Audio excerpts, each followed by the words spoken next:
Điều này vừa xảy ra cách đây vài giờ trước. Tôi đang đứng trước máy tính để ghi lại tài liệu. Tôi đang làm việc cho một công ty sửa chữa cây cảnh. Công việc cũng thật nhàn nhã. Vì vậy, tôi có rất nhiều thời gian rảnh rỗi. Tôi thường ngồi trong nhà vệ sinh rất lâu. Thường ngồi ở đó nghịch điện thoại. Tôi biết điều này nghe có vẻ không tốt lắm. Nhưng tốt hơn là chỉ đứng đó và giả vờ công việc bận rộn. Hôm nay cũng bình thường như các hôm khác. Tôi dành phần lớn thời gian trong nhà vệ sinh. Cũng không phát sinh điều gì thú vị.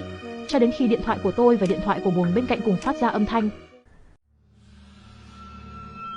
Vài giây sau đó, tôi nhìn thấy lòng bàn tay của người đàn ông buồng bên cạnh. Cánh tay bắt đầu vươn tới. Lúc đầu, tôi còn nghĩ anh ấy hết giấy vệ sinh, nên hỏi tôi có giấy không. Nhưng anh ta luôn im lặng, vì vậy tôi cũng không quan tâm đến anh ta nữa. Sau đó tay anh ta bắt đầu hướng về phía chân tôi. Điều này khiến tôi cảm thấy hơi khó chịu. Vì vậy, tôi đứng dậy ngay lập tức và chuẩn bị rời khỏi. Khi anh ta nhận thấy tôi sắp rời đi, liền đi ra ngay trước mặt tôi. Sau khi vài giây yên lặng qua đi, tôi nằm xuống và liếc nhìn dưới cánh cửa. Tôi muốn xem anh ấy định làm gì. Sau đó, nó giống như một cảnh trong một bộ phim kinh dị. Chúng tôi bốn mắt nhìn nhau. Anh ta cách tôi một khoảng cách rất gần. Tôi cố gắng trấn tĩnh bản thân của mình, đầu tôi choáng váng. Có thể các bạn đang nghĩ, tại sao tôi không mở cửa và mắng anh ta đi một trận? Bởi vì tôi thực sự rất ghét phải nói trực tiếp với ai đó. Mỗi lần có tranh cãi hay gì tôi luôn cố gắng không tham gia. Tôi đứng nghiêng về phía sau cửa. Như vậy anh ta sẽ không thể nhìn thấy tôi. Ngay tại thời điểm này, có một giọng tôn trầm vang lên. Tôi cũng không biết anh ta nói gì lúc đầu, nhưng nó nghe như một tiếng rên.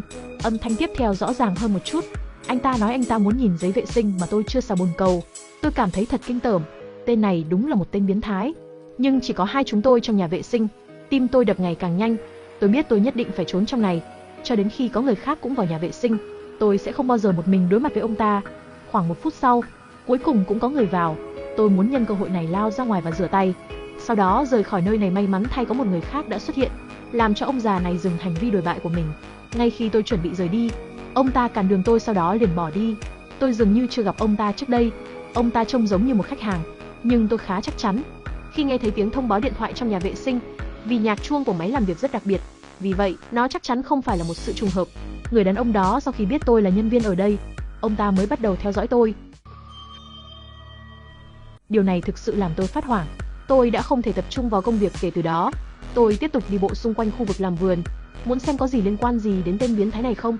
Nhìn cách ăn mặc của người đàn ông đó trông có vẻ giống người già, nhưng tôi bị mắc chứng không nhớ rõ mặt người. Vì vậy, ngay cả khi tôi có nhìn thấy mặt của ông ta, tôi thật sự cũng không thể nhớ rõ. Tôi hy vọng sau này không bao giờ gặp lại người đàn ông đó.